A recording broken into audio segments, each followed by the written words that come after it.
this. And then you'll see her tonight join the president to welcome back those Americans who were unjustly imprisoned in Russia. And that is going to be an important moment, a critical moment, but they worked together on this. And I think what Jake, not to say what he was saying, but he was very clear, this is a president that has had a long history in government, more than 50 years as a senator, as a vice president, and now as president. It is because of his understanding of the world and the relationships with these leaders that he has had, he's been able to build back up our partnership with allies, right, and also partners. But let's not be very clear here. The vice president has been a partner in this. I just listed out how critical of a role that she played in key moments very, very recently. So they're partners, and I think that is what we want to make sure that is very, very clear to all of you. Okay. Karine, was there ever any consideration given to asking the vice president to, come back sooner so she could be part of the announcement today? And sorry. No, I'm sorry. You should finish. You should finish your question. Well, no, I was just going to ask. I mean, if there was, just for the atmospherics or the kind of visual impact of having her there with the families. Well, just today. just to reiterate, she played a key role here, a critical role during some key moments, as I just listed out. But I will remind you that she was at a funeral in Houston this morning. She was speaking at a funeral for the late Congresswoman there in Texas, and that was also, as you know, when you're president and even vice president, you play multiple roles here. And so she'll be coming back today, if she's not back already, and she'll be joining the president and the families as they get to welcome their loved one back from after being unjustly imprisoned in Russia. I just have one more question about the 9/11 plea deal. Can you say from where you sit now whether you think the death penalty would have been an appropriate end, or is that a sort of a matter of principle for you, for the people at the White House, and for President Biden in particular? As you know, the president's been always very clear about the death penalty. I don't have anything else to add. This is something that we learned about yesterday. This is something that the convening authority for military commissions made an independent decision. They made an independent decision. We were not involved. I don't want to get into like specifics on this because we're just not involved at all in this process. And so I'll just be careful here and just leave it there. Okay. Did the president or anyone in the administration speak to the family of Mark Fogel today, to your knowledge? That's a good question. I don't have anything to read out about a particular conversation with the family of Mark Fogel. As you know, our team here have been in regular touch of many of the families who have loved ones who have been detained. I don't have anything at this time to read out with Mark Fogel specifically, but we are continued to be committed. You heard Jake speak to this at the top when he was delivering his remarks to getting Americans home. With each of these exchanges, it is our goal to secure release of as many as Americans as we can. That is the goal every time we get into these negotiations, and we're always very careful. We do not do these in public, obviously, and at every step in this process, starting all the way back when we sought the release of Paul Whelan and Brittany Griner, we also sought to release Mark Fogel, as well, as you heard from Jake Sullivan. We are actively continuing to do so and are engaged in active discussion on how we can get to that, how we can get to a path to get him home.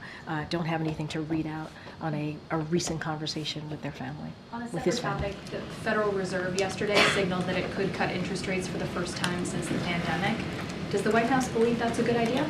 Not going to comment on any monetary policy decisions or potential decisions by the Federal Reserve. They are independent. We respect that, and so I'm not going to comment on that. Okay. Just to circle back, Jake did make the point that he believed that this wouldn't have happened if the president wasn't the one in the Oval negotiating. So can you tell us a little bit more about how he's thinking about this very clear work to seal up his legacy, and balancing that with having to support the vice president, campaign for her even, and see her as and treat her as a partner in a subject where he clearly has, you know, a lot more experience. I'm not denying that Jake said that. Obviously, I he. know. No, I'm.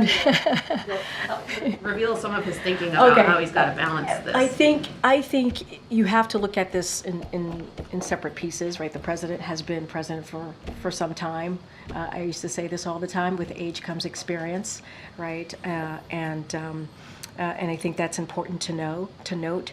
And he's had relationships with many of these leaders that are currently, out there in this present time, in present day. What I also want to state is that the vice president has been vice president for 3.5 years.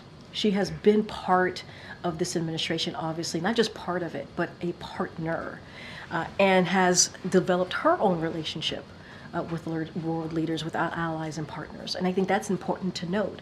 She was part in having conversations with the Chancellor of Germany, for example, in starting to get us on a path for what we're seeing today.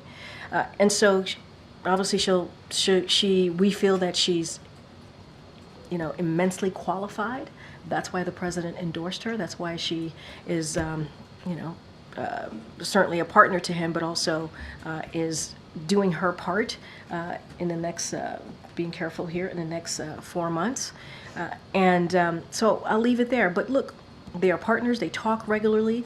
I think I would say they've learned from each other, right, with this partnership over the 3.5 years.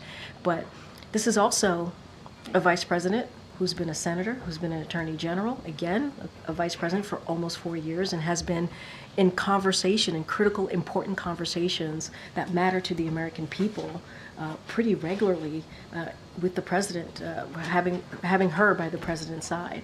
And I think that matters. And that's important. Go ahead, Karen. Karine, can you tell us about the condition of Evan, Paul, also Vladimir? How is their health, and did that come up when they had those phone calls in the Oval Office? I'm not going to get into details or into specifics or speak about their health.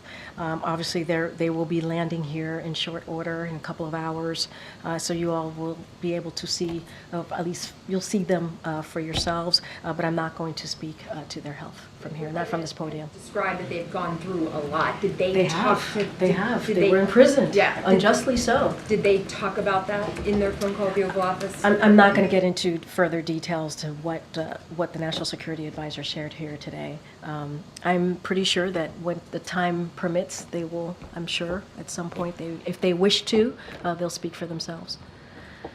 Get it.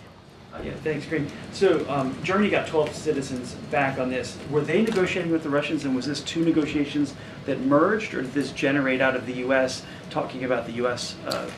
prisoners? Look, I think we've laid out in pretty detail on how this occurred.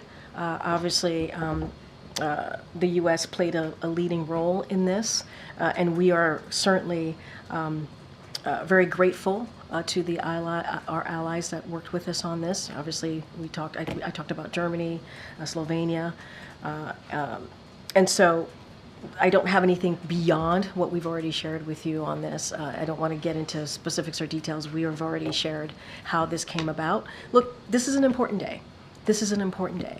And truly, as I've been asked a couple times, because of this president's leadership, we have been able to get this done. We have been able to get home about 70 Americans who were unjustly imprisoned and held in the last 3.5 years. That's because this president has shown his commitment, and the vice president has shown their commitment on doing that. And I think it sends, today and many other days that we've been able to get this done, it sends a message to the American people that we will put them first, always, as it relates to foreign policy, national security, making sure that we are getting Americans home. And I'll leave it there. Are there going to be any events here at the White House with the prisoners, the American prisoners who are coming back? I know we're going to Andrews. No, I hear you. I can't speak to anything this evening. I mean, obviously, they're going to be landing here this evening, and my guess is they're going to want to see their families, hold their families, hug their families. It's been a long journey for them, not just getting home, but these past couple of years. And that is my guess, is that's what they're going to want to do. This is an emotional day. And it's a good day. We should be really, really proud of what this administration has been able to do. And don't have anything beyond that. Yeah, Gary. Yes, Karine. Congresswoman Sheila Jackson-Lee is being laid Yep. to rest today in Houston, and one of her signature bills in Congress was HR40, which, as you know, would create a commission to study the issue of reparations for African Americans. She took up that mantle from Congressman, the late John Conyers, and after more than 30 years of this bill being introduced, Congress has yet to be able to pass this bill. And as a result, Congresswoman Jackson-Lee, when she was still alive, she urged, along with advocates for President Biden, to take executive action. Though the White House has repeatedly said that the president's position is that it should happen through Congress, I do wonder, given with only 6 months left of his administration, and to honor her legacy, whether the president is more amenable to taking executive action, especially given the fact that he announced those Supreme Court reforms that came from a similar commission. Look, Congresswoman Sheila Jackson-Lee, who the president had an opportunity to go to Houston earlier this week to meet with her family, to offer up his condolences in person, and you saw the statement that he put out after we learned of her passing. She was a hero. She was beloved, obviously, by the people in Texas and Houston and the community that she represented, but also beyond that. Certainly her colleagues in the Congressional Black Caucus and in Congress more broadly. And we lift her up and we honor her, not just through legislative action, but obviously honor the work that she has been able to do and what she has meant to so many. As far as the commission, the president has not changed where he is. He believes there should be a commission, and he does believe it should be a legislative process. Obviously, we think it's important. We want to help in any way to get that legislation done, but I just don't have anything else to add beyond that. Okay. Thank you, Karine. Can you talk about the support from Turkey? This morning in the briefing, Jake Sullivan mentioned that Turkey provided logistical support, but what we're hearing now is that they are coordinating the exchange. Is that an accurate description? And also, did the U.S. give the Turkish government anything in return for their support? So look, this was a big effort, as I mentioned before, and I was answering a question from one of your colleagues. It took our partners and allies to get this done, and we appreciate every effort that was done by them. Obviously, I think Jake was also asked if there was a phone call made recently to Erdogan. Obviously, I don't have anything to read out at this time, but it was, and they did offer technical support, as you know. I don't have anything beyond that to share, but we are very grateful for the role that they have been able to play to get Americans home today. And so I just don't have anything beyond of what we've already been able to share. Give us an update on American journalist Austin Tice that's held in Syria. And also just beyond that, I mean, obviously our network, we're very grateful and relieved that Alsu is freed, but there are other journalists in our network and who may not be Americans. You know, we have colleagues held in Belarus, in Russian-occupied Crimea, in Myanmar, families of Uyghur journalists held by China. Again, these are not American journalists, but would the White House be able to say a position on their team? So look, I'm not going to go by person and take a position, but the president's been very clear on the importance of the freedom of the press, of the importance of journalists being allowed to do the work that they should be doing, right? Being able to report and see, what is happening on the ground wherever they are, and reporting and making sure they are freely able to do that. And the president has those tough conversations with leaders that he meets privately, and we've been very clear publicly about supporting journalists and the work that they do and being able to do that work freely and not be intimidated and without violence. And so that's something that we're going to continue to be very, very clear about. You just listed out a bunch of names. I don't want to go point by point on these names, but more broadly, we believe in the freedom of the press. This is important to us. We believe it's part of our democracy, and we want to see, not just here, it's important to see that obviously across the world. I don't have anything specific for you at this time. When it comes to Americans being unjustly held, wrongfully detained, As you have seen from this president in the last 3.5 years, he's going to do everything that he can. I think today is a perfect example. Bringing home 70 Americans over the last 3.5 years is a perfect example of this president being committed to bringing home Americans who have been unjustly held. I think I'm going to have to wrap it up pretty soon. Go ahead, John. Thanks a lot, Karine. When the president announced 2 Sundays ago that he's withdrawing from the race, and that he's not running for another term, there were some that described him as a lame duck president. How does this news today, this joyous news at the White House, answer those critics describing President Biden in that fashion? Well, I'm glad you call it joyous news, because it is. This is very, very good news. For all of us as Americans, we should be very proud of this moment. Look, I've heard the term lame duck. I was asked at the podium if he is a lame duck president. We've been very clear that he's not, and today is an example of that. What he did on Monday, talking about SCOTUS reform, is an example of that.